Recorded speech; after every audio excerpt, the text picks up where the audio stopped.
Havia na terra de Uz um homem cujo nome era Jó, perfeito e reto, que temia a Deus e se abstinha do mal. Jó 1:1. Para tirar o máximo proveito do livro de Jó, devemos primeiro ter um resumo dele. A história aqui descrita mostra-nos como estamos nas mãos de Deus, que é Ele quem ordena as nossas vidas e as dispõe a seu bel prazer, que a nossa responsabilidade é entregar-nos a Ele com toda humildade e obediência, que é justo que pertençamos completamente a Ele na vida e na morte. Aprendemos até que, quando lhe apraz levantar a mão contra nós, embora não saibamos por que o faz, devemos continuar a glorificá-lo, reconhecendo que Ele é justo e reto, para que não murmuremos contra Ele e lutemos contra Ele. Pois bem, sabemos que sempre seremos derrotados quando lutamos contra Ele ou tentarmos repreendê-lo loucamente. Esse, então, é um breve relato de que temos que lembrar desta história, a saber, que Deus tem tal ascendência sobre suas criaturas que Ele pode dispor delas a seu bel prazer. E quando Ele exibe qualquer rigor que nos pareça estranho na superfície, vamos, no entanto, manter a nossa paz e confiança nele e não criticar. Em vez disso, vamos confessar que Ele é justo enquanto esperamos que Ele dê a conhecer por que Ele está nos disciplinando. Enquanto isso, temos que considerar a paciência do homem que está aqui colocado diante de nós, como Tiago nos exorta a fazer em Tiago 5:11. Quando mostramos que temos que sofrer todas as misérias que Ele nos enviará, confessamos de fato que esse é o nosso dever, mas admitimos nossa fragilidade e pensamos que isso possa servir de desculpa. Por essa razão, é bom termos exemplos que nos mostrem que existem homens frágeis como nós que, no entanto, resistiram às provações e perseveraram infalivelmente em obediência a Deus, apesar de Ele os afligir longa e severamente. Temos aqui uma excelente imagem disso. Além disso, essa não é a única razão pela qual consideramos a paciência de Jó, como ordena Deus no livro de Tiago. Também temos que olhar para o resultado, como Tiago também aponta, pois se Jó tivesse permanecido confuso e perturbado, independentemente de um poder angelical superlativo de resistência em si mesmo, isso não teria sido um resultado feliz. Mas quando vemos que sua esperança não foi frustrada e que ele achou graça porque se humilhou diante de Deus, temos que concluir, quando vemos tal resultado, que não há nada melhor do que se submeter a Deus e sofrer em paz tudo o que Ele nos envia, até que Ele nos liberte por sua pura bondade. Além de considerar a história, temos que olhar para o ensinamento que este livro contém, tanto sobre aqueles que afirmam consolar Jó, mas o atormentam mais do que sua própria doença, e sobre as respostas que ele oferece para refutar suas falsas acusações que parecem querer sobrecarregá-lo. Agora, a primeira coisa que precisamos notar em relação às nossas aflições é que, embora Deus as envie e elas procedam dele, o diabo as instiga, pois Paulo também nos informa que guerreamos contra os poderes espirituais, em Efésios 6:12. Pois quando o diabo acende o fogo, ele também o atiça. Em outras palavras, ele encontra homens que estão sempre prontos para nos assediar e aumentar e exacerbar a dor. Assim vemos como Jó, além da dor que sofria, foi atormentado. Sim, atormentado por seus amigos, sua esposa e principalmente por aqueles que vieram prová-lo espiritualmente. Agora, eu chamo isso de teste espiritual não apenas quando somos abatidos e afligidos no corpo e físico, mas também quando o diabo vem e nos faz imaginar que Deus é nosso inimigo mortal e que não devemos mais apelar para Ele, mas achar que Ele nunca nos mostrará misericórdia. Essa é a intenção de todos os comentários que os amigos de Jó fazem. Eles queriam convencê-lo de que ele estava sendo condenado por Deus e se enganando ao pensar que Deus iria tratá-lo favoravelmente. Agora, essas batalhas espirituais são muito mais difíceis de suportar do que todos os males e todas as adversidades que podemos sofrer quando somos perseguidos. O fato é que Satanás, quando desencadeado por Deus, traz consigo seus capangas que nos atacarão com os tipos de ataques que Jó sofreu, tanto nesse ponto como em muitos outros. No entanto, também temos que notar que durante toda a disputa, Jó defende uma boa causa e seus adversários sustentam uma causa má, mesmo sem intencioná-lo, como no caso dos amigos de Jó. Agora, devemos perceber algo muito sutil nisso tudo. Quando entendemos que Jó, defendendo uma boa causa, argumenta mal, e os outros, defendendo uma causa ruim, argumentam bem, temos uma chave aqui então que abre o livro inteiro para nós. Como Jó sustenta uma boa causa? Ele sabe que Deus nem sempre aflige os homens na proporção de seus pecados particulares, mas que ele tem seus julgamentos secretos, dos quais ele não nos fala. E devemos esperar até que ele revele porque faz uma coisa e não outra. Portanto, ele está convencido de que Deus nem sempre aflige os homens na proporção de seus pecados, e tem um testemunho interior de que não foi rejeitado por Deus, como os outros tentam convencê-lo. Essa é uma boa e justa causa, mas mal argumentada, pois Jó se torna veemente e faz declarações tão excessivas e imoderadas que em muitas ocasiões se mostra um homem sem esperança. Ele até fica tão inflamado que parece que quer resistir a Deus. Essa então é uma boa causa mal conduzida. Agora, aqueles que sustentam a má causa, a saber, que Deus sempre pune os homens na proporção de seus pecados, o argumento dos amigos de Jó aqui, usam frases bonitas, santificadas e corretas, e não há nada em suas observações que possamos descontar como mentirosas em si mesmas, como se o Espírito Santo a tivesse declarado. São a pura verdade, a base da verdade divina, e tratam da providência de Deus, sua justiça e os pecados dos homens. Isso constitui um ensinamento que devemos receber sem debate, pois falam coisas corretas a respeito de Deus e seu caráter, mas sua intenção é ruim, pois esses homens estão tentando levar Jó ao desespero e devastá-lo completamente, e naquele caso, aplicando a verdade de maneira errada naquela situação específica.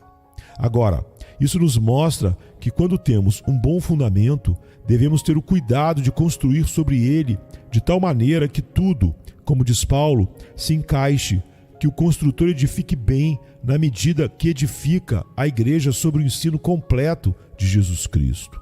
No entanto, deve haver tal conformidade que aqueles que vierem depois dele não lançarão um fundamento de madeira, feno, palha, mas um fundamento que seja firme e sólido, como está em 1 Coríntios 3, 10 a 12. Então, ao longo de nossas vidas, devemos ter o cuidado de fazer isso.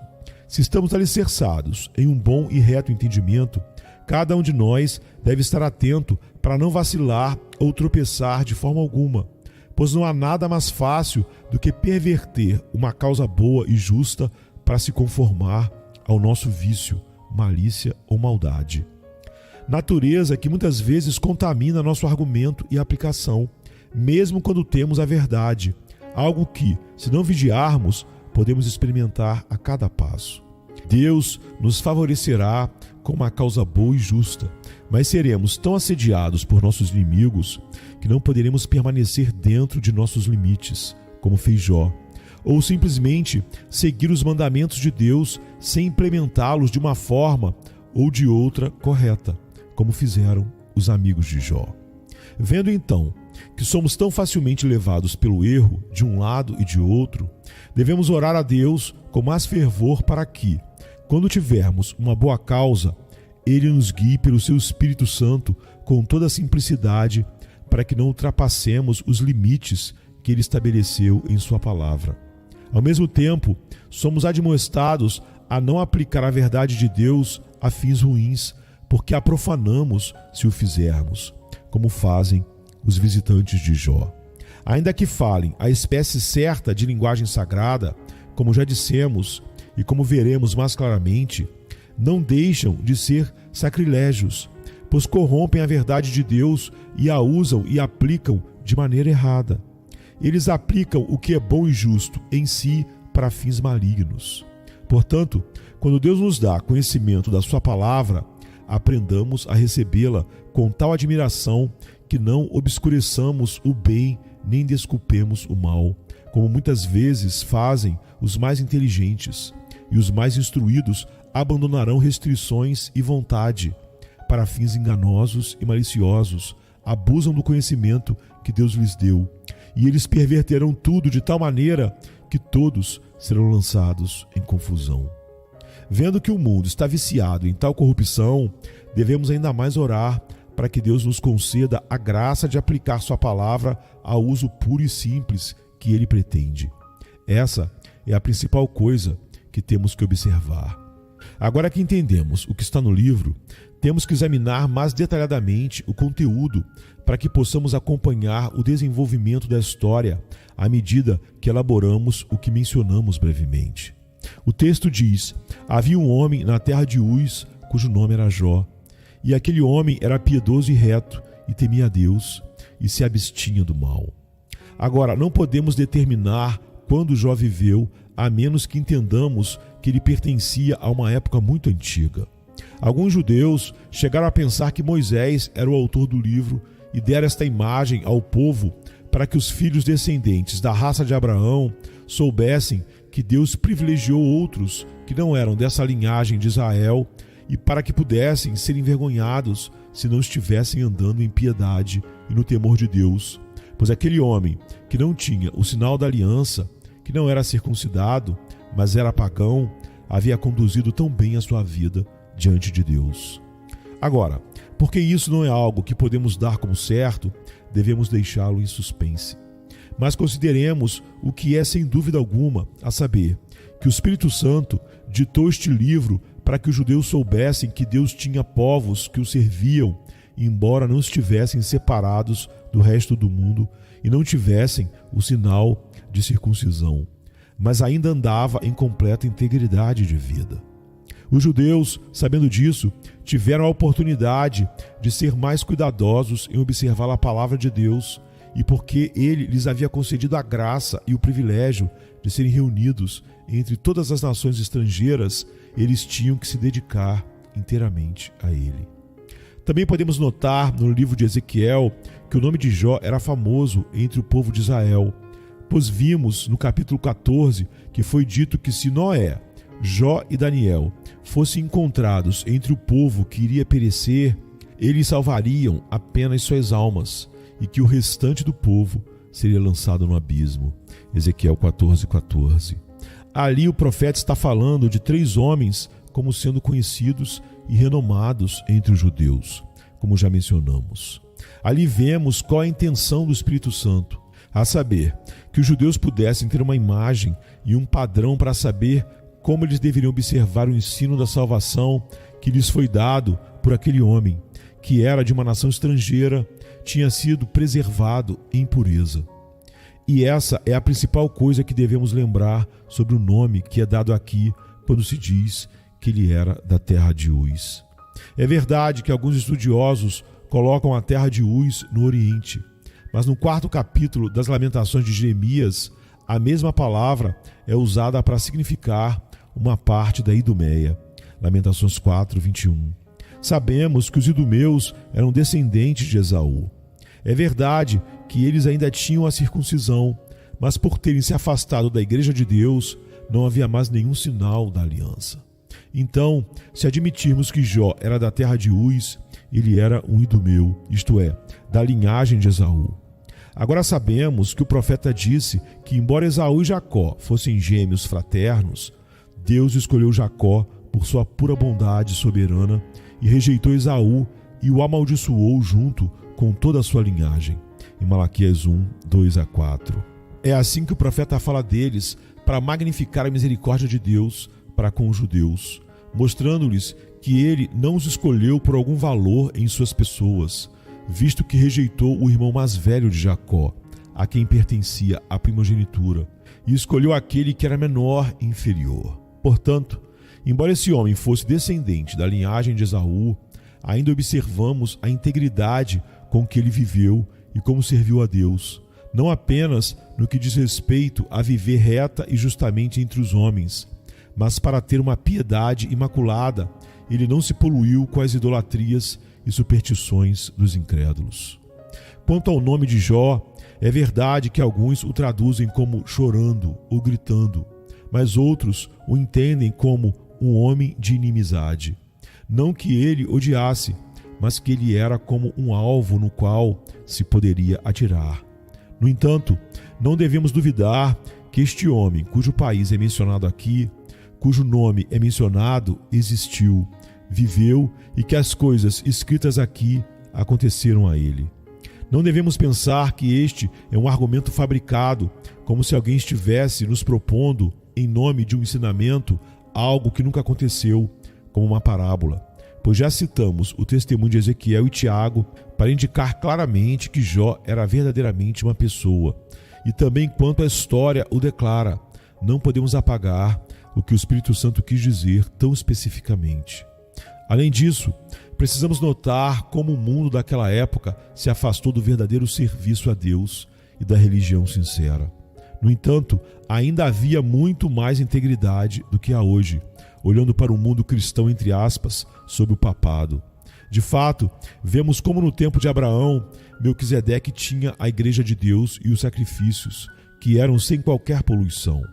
Consequentemente, embora a maior parte do mundo estivesse envolta em muitos erros, ideias falsas e mais, Deus ainda assim reservou algumas sementes, remanescentes, eleitos para si, e algumas sempre foram mantidas em pura verdade, enquanto esperavam que Deus estabelecesse sua igreja e escolhesse um povo, ou seja, os descendentes de Abraão, para que soubessem que estavam separados do resto do mundo. Agora, é bem verdade que Jó viveu depois daquele tempo, mas a igreja de Deus ainda não foi estabelecida como tem sido desde então, pois aprendemos que nesse meio tempo os filhos de Israel viviam no Egito e tudo parecia à beira da destruição. E até vemos quão perto eles chegaram disso quando o faraó ordenou que os machos fossem mortos e como no deserto parecia que Deus os rejeitou, como está em Êxodo 1:16. Quando chegaram à terra de Canaã, travaram grandes batalhas com seus inimigos, e nem mesmo o culto a Deus foi estabelecido, nem o tabernáculo como seria necessário. Então Deus, não tendo ainda estabelecido as características evidentes da igreja, quis que algumas poucas sementes permanecessem sempre entre os pagãos para adorá-lo.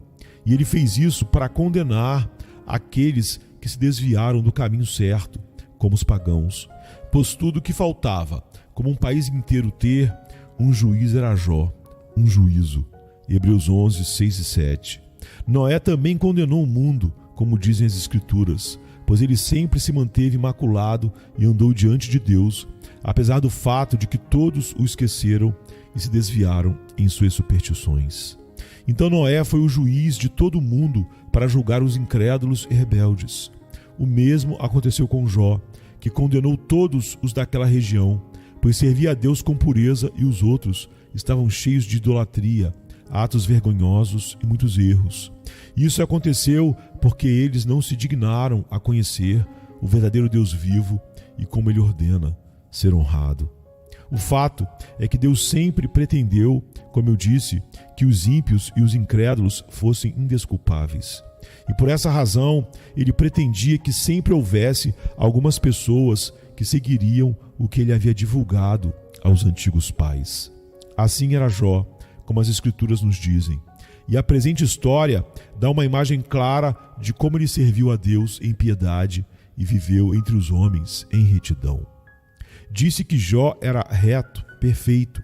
Nas Escrituras, isso é entendido como plenitude, que não há pretensão ou hipocrisia no homem, mas que o que está por dentro mostra por fora, e que ele não tem recessos secretos onde se afaste de Deus. Mas ele mostra seu coração e todos os seus pensamentos e afeições, e procura apenas consagrar-se a Deus e ser completamente dedicado a Ele. Há uma inteireza entre o interno e o externo, sem hipocrisia, Nisso consiste aqui a retidão, homem perfeito, inteireza e não perfeição no sentido restrito. Esta palavra foi traduzida como perfeito entre aspas por gregos e latinos, mas como a palavra perfeição foi mal explicada posteriormente, é muito melhor usar a palavra reto, porque muitas pessoas que não sabem entender esse tipo de perfeição pensaram: há um homem que é chamado de perfeito. Segue-se que a perfeição pode existir em nós enquanto vivemos nesta vida presente. Ao fazê-lo, obscureceram a graça de Deus, da qual sempre precisamos, pois aqueles que andam mais retamente ainda devem encontrar refúgio na misericórdia de Deus. E se seus pecados não são perdoados em Cristo e Deus não os sustenta soberanamente, todos perecem. Portanto, embora aqueles que usaram a palavra perfeição a tenham entendido corretamente, mantenhamos a palavra reto, porque há quem distorceu o seu verdadeiro significado, como eu disse. Aí está então Jó, que é chamado de reto. Como é isso? Como disse, porque não havia hipocrisia, nenhuma pretensão nele, nenhum engano, pois quando a Escritura deseja indicar o vício, que é o oposto da virtude da retidão ou integridade, ela fala de um coração e um espírito dividido, isto é, um coração duplo, em 1 Crônicas 12:33, Salmo 12:2, etc. Portanto, notemos primeiro que a retidão é atribuída a Jó para mostrar que sua afeição era verdadeira e simples, que ele não tinha um olho em uma coisa e outro em outra, um em Deus e outro no mundo, que ele não serviu a Deus pela metade, mas se esforçou para se dedicar totalmente para ele. É verdade que nunca podemos ter perfeita integridade e que sempre lutaremos por esse objetivo, como gostaríamos de ser todo o tempo, pois quem segue o caminho certo ainda manca, sempre fraco, arrastando as pernas e as asas neste mundo. O mesmo é verdade para nós enquanto habitarmos este corpo mortal. Não teremos, como eu disse, perfeita integridade até que Ele remova de nós toda a miséria que nos preenche. Mas devemos, no entanto, continuar a visar essa plenitude e renunciar a toda pretensão e falsidade. Notemos também que a verdadeira santidade começa dentro. Se tivéssemos a melhor aparência do mundo aos olhos dos homens e nossas vidas fossem tão bem reguladas que todos nos aplaudissem, se não tivéssemos essa integridade e retidão diante de Deus, não teríamos nada. A fonte deve ser pura e então as correntes que fluem dela serão puras. Caso contrário, a água pode ser clara e ainda amarga, ou ter alguma outra corrupção prejudicial à saúde. Consequentemente, devemos sempre começar com esta instrução: Deus deseja ser servido em espírito e em verdade sincera, como lemos no 5º capítulo de Jeremias 5:3. Portanto, a primeira coisa que devemos aprender é conformar nossos corações à vontade de Deus. Agora, depois que Jó foi chamado de inteiro, íntegro, lemos que ele era reto. É a retidão relacionada à vida que ele levou, que é o fruto daquela raiz que o Espírito Santo havia plantado de antemão. Então o coração de Jó estava reto e inteiro, sua vida era simples, ou seja, ele andava e convivia com seus vizinhos sem prejudicar ninguém, sem ofender ou incomodar ninguém, sem contemplar fraude ou malícia, sem buscar o próprio proveito à custa dos outros. Esse é o significado dessa retidão que é adicionada aqui. Agora, essas palavras nos advertem a trazer nossos corações e sentimentos em conformidade externa na vida vivida diante dos homens. É verdade, como eu disse, que podemos de fato abster-nos de fazer o mal, podemos de fato fazer um bom espetáculo diante dos homens externamente, mas não terá sentido se diante de Deus houver hipocrisia e insinceridade ocultas quando chegarmos a essa raiz plantada no coração pelo Espírito Santo. O que devemos fazer então? Devemos começar por este ponto, como eu disse. Mas se quisermos ser verdadeiramente eretos, nossos olhos e mãos e pés e braços e pernas devem acompanhar para que possamos proclamar ao longo de nossas vidas que queremos servir a Deus e que não é em vão que dizemos que queremos manter essa integridade que está dentro de nós. É por isso que Paulo exorta aos Gálatas a andar no Espírito, se eles vivem no Espírito.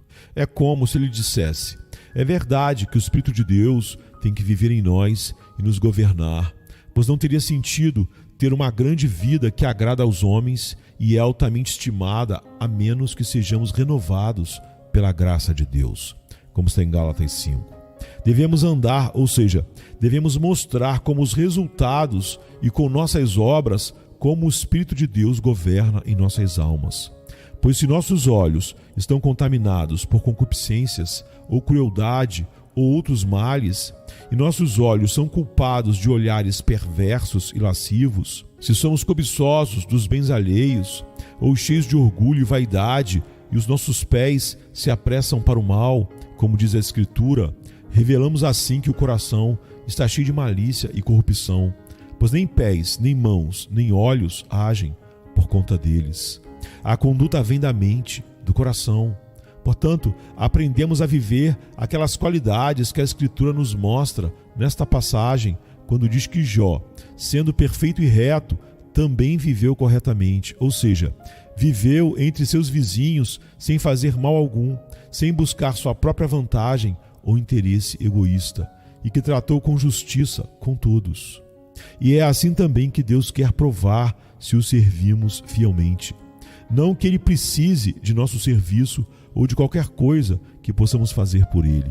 Mas quando fazemos, vivemos uma vida que abençoa o próximo e permanecemos leais a cada um deles, como a própria natureza nos ensina a fazer.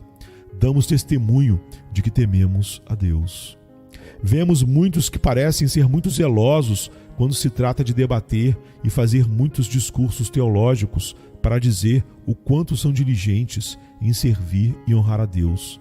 Mas assim que lidam com o próximo, torna-se evidente o que eles têm em seus corações, pois buscam o próprio benefício e não têm escrúpulos em acumular uma grande visão de si e para si, e enganar os outros quando tem alguma oportunidade para fazê-lo.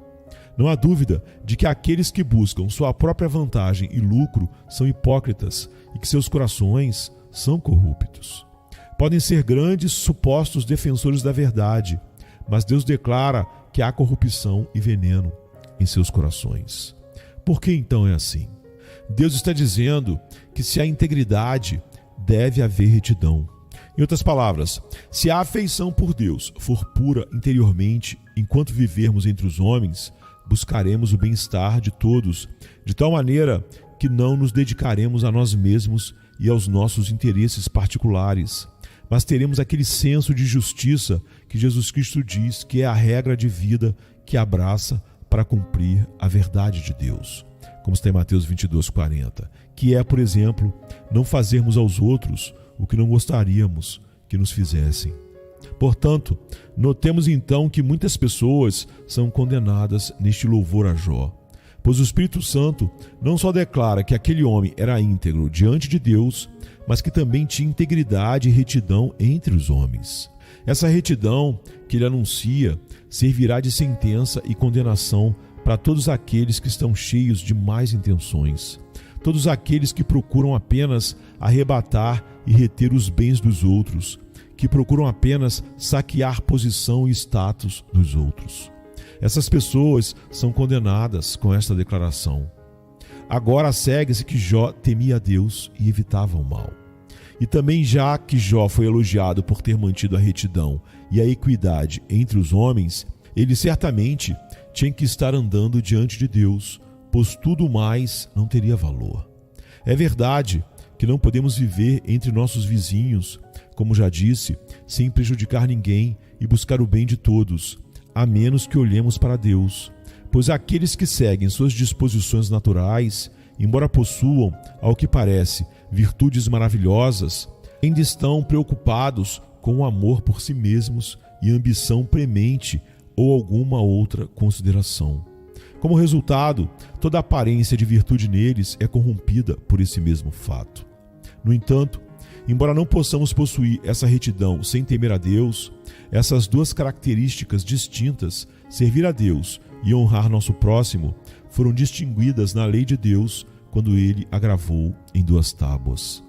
Observemos então, como anteriormente, sobre a palavra retidão, que o Espírito Santo quis mostrar como Jó viveu entre os homens e também quer incluir sua piedade ao dizer que Jó temia a Deus.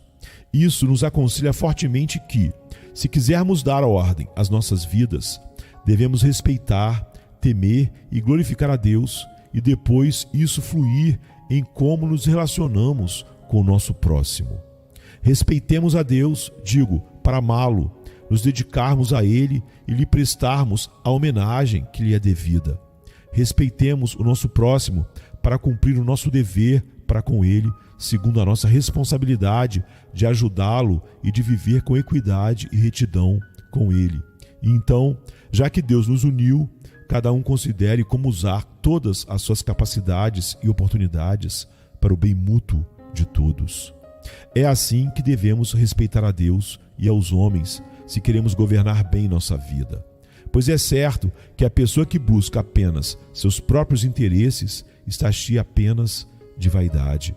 Pois se um homem deseja ordenar sua vida de uma tal maneira que os homens pensarão que ele é irrepreensível e Deus, na verdade, o repudia, o que lhe aproveitará quando ele se esforçar para andar de tal maneira que todos falem bem dele quando é condenado por Deus?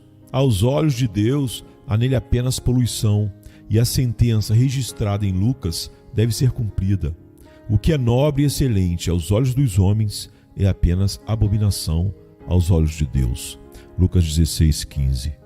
Estejamos cientes, então, de que nunca poderemos ordenar nossas vidas como deveríamos, a menos que nossos olhos estejam fixos em Deus e em nosso próximo.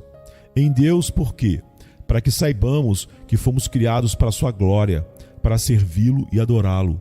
E embora ele não tenha necessidade de nós, como os nossos próximos, e embora isso não forneça nada para Deus, ele, no entanto, quis ter criaturas razoáveis que o conheceriam e, conhecendo-o, dariam a ele o que é seu: adoração, glória e honra.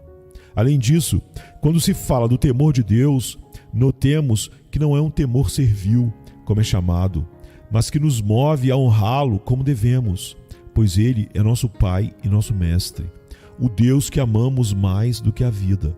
Tememos a Deus. É certo que devemos procurar apenas honrá-lo e pertencer completamente a ele. Nós o conhecemos, devemos conhecê-lo como ele é, a saber, como nosso Criador e aquele que nos sustenta e nos mostra tal bondade paternal que devemos realmente viver como seus filhos, a menos que queiramos ser indevidamente ingratos com ele. Devemos também reconhecer o senhorio e a preeminência que ele tem sobre nós, para que, dando-lhe a honra que lhe é devida, cada um de nós aprenda a agradá-lo em todas as coisas e em todos os momentos.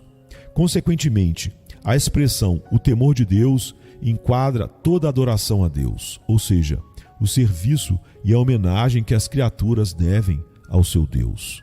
O temor de Jó a Deus, dessa maneira, era uma virtude notável, visto que o mundo inteiro havia se desviado do caminho certo. Quando ouvirmos isso, vamos entender que, mesmo que vivamos entre as pessoas mais depravadas e corruptas do mundo, não teremos escapatória a menos que estejamos comprometidos com o serviço de Deus, como devemos estar. Isso vale a pena notar, porque muitas pessoas pensam que, quando estão entre a rocha e um lugar difícil, estão fazendo tudo o que se espera que façam e estão isentas de todas as outras obrigações, podendo racionalizar por causa da dificuldade, não glorificarem a Deus em tudo, e pensam que, se tornarem corruptos mais tarde, se uivar com os lobos, como diz o ditado, não faz diferença e Deus os perdoará. Mas em Jó temos uma imagem contrária, pois ele foi chamado de homem temente a Deus. Em que país ele mora? Não na Judéia, não é na cidade de Jerusalém, não está no templo, está em um lugar poluído, no meio de pessoas que eram completamente pervertidas. No meio de tanta gente assim, toda uma cultura assim, ele permaneceu puro e viveu em retidão com seus vizinhos. Apesar de tudo, o que via era apenas crueldade, descumprimento de dever, extorsão e todo excesso. Tomemos nota de que tudo isso nos envergonhará ainda mais, se não perseverarmos no serviço de Deus e do próximo quando Ele nos oferece as oportunidades que temos, a saber, a pregação diária da Palavra de Deus, as exortações que Ele nos dá, as correções que Ele faz quando falhamos e, principalmente, tudo que conhecemos sobre a beleza de Cristo e a glória da sua cruz. Então temos que estar muito atentos ao que é apresentado aqui. À guisa de conclusão, notemos particularmente o que é acrescentado no texto, que ele se absteve do mal. Foi assim que Jó superou todas as dificuldades e lutas que o impediriam de servir a Deus e viver em retidão entre os homens. Ele se destacou. Ele sabia muito bem que se tivesse dado a si mesmo a licença para viver como os outros, teria que se abandonar aos vícios e ser inimigo de Deus. Jó não andou assim no temor de Deus, na retidão e integridade, sem grande luta, sem o diabo trabalhando para pervertê-lo e levá-lo às corrupções do mundo. Mas ele se retirou de tudo isso, se conteve do mal. Então, o que devemos fazer? Apesar do fato de estarmos na Igreja de Deus, veremos muitos males e em nenhuma circunstância teremos tamanha retidão e pureza que não seremos grandemente influenciados por tentadores e pessoas depravadas que serão os tições do inferno, pragas mortais que infectam tudo. Portanto, temos que estar atentos, pois há grandes pedras de tropeço e perversões que rapidamente nos corrompem. Então, o que devemos fazer? Devemos nos afastar do mal e seguir o exemplo de Jó e lutar contra esses tipos de ataques. E quando vemos muitos vícios e muita corrupção reinando no mundo, mesmo sendo obrigados a viver em meio a ele, não nos deixemos influenciar por ou dizer, como muitos fazem, que devemos uivar com os lobos se vivemos no meio deles. Deixemo-nos aconselhar pelo exemplo de Jó e afaste-se do mal.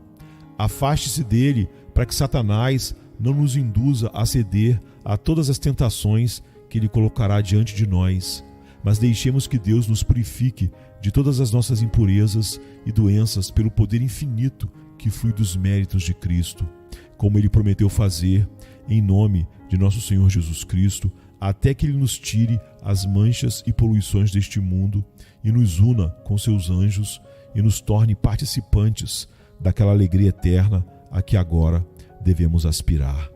Vamos então agora nos curvar diante da face de nosso gracioso Deus eterno e soberano. Amém, queridos. Amém.